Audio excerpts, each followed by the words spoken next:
నా పేరు మొహమ్మద్ కరీముల్లా ఖాన్ అండి. ఐడియా సంస్థ ఇది యువకులలో పనిచేసేటువంటి సంస్థ. యువకుల యొక్క శక్తి సామర్థ్యాలు నిర్వీర్యం కాకుండా వాళ్ళ యొక్క శక్తి సామర్థ్యాలు దేశ ప్రగతికి ఒక ఉన్నతమైనటువంటి సమాజ స్థాపనకు ఉపయోగపడాలని పనిచేసేటువంటి ఒక సంస్థ. ఇవాళ ఈ ఆధునిక యుగంలో యువకులని అనేక చెడు వ్యసనాల ద్వారా వాళ్ళ యొక్క శక్తి సామర్థ్యాలన్నీ కూడా నిర్వీర్యం అయిపోతున్నాయి. దీని ద్వారా దేశ భవిష్యత్ అనేది అంధకారంలోకి వెళ్ళిపోయేటువంటి అవకాశాలు ఎక్కువగా ఉన్నాయి. యువత టెక్నాలజీ పరంగా ఎడ్యుకేషన్ పరంగా ఎంత ముందుకైతే ఉంటుందో ఆ దేశ ప్రగతి కూడా అంత ఉన్నతంగా ముందుకు సాగేటువంటి అవకాశాలు ఎక్కువగా ఉంటాయి. కానీ వాళ్ళ పరిస్థితి మనం గమనిస్తూ ఉంటే మత్తు పదార్థాలు విరివిగా లభించడం, లేదంటే దాన్ని ఒక ఫ్యాషన్గా ప్రారంభించడం ద్వారా వాళ్ళ యొక్క జీవితాన్ని అర్థవంతంగా ముగించేటువంటి పరిస్థితి వాళ్ళ కనబడుతూ ఉంది.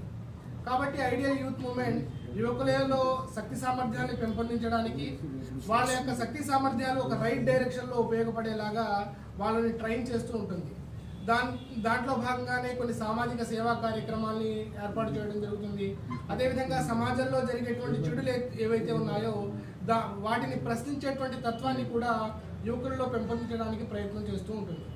ఇవాళ ముఖ్యంగా మీ ముందుకు రావడానికి గల ముఖ్య కారణం ఏంటంటే ఇవాళ మత్తు పదార్థాలు ఏవైతే ఉన్నాయో ఇవి యువకులని వాళ్ళ యొక్క జీవితాలని అర్థవంతంగా ముగించేలా చేస్తూ ఉన్నాయి.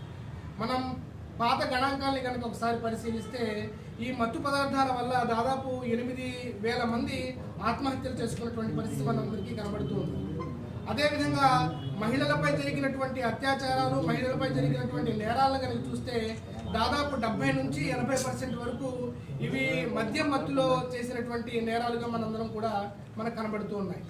అదేవిధంగా రోడ్డు ప్రమాదాలని కనుక తీసుకుంటే ఇవి కూడా చాలా ఎక్కువగా మద్యం సేవించడం వల్ల జరిగినటువంటి ప్రమాదాలు.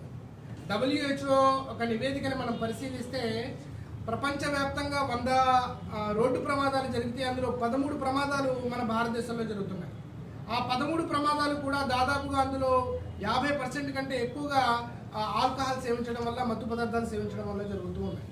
కాబట్టి ఈ యువకులందరూ కూడా తమ జీవితాన్ని అమూల్యమైనదిగా భావించాలి.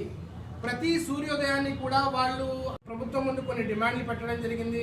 ఈ మద్య నిషేధం ఏదైతే మీరు అమలు చేస్తారన్నారో అది ఎంతవరకు వచ్చింది, దాన్ని ఎందుకు మీరు అమలు చేయలేకపోతున్నారు?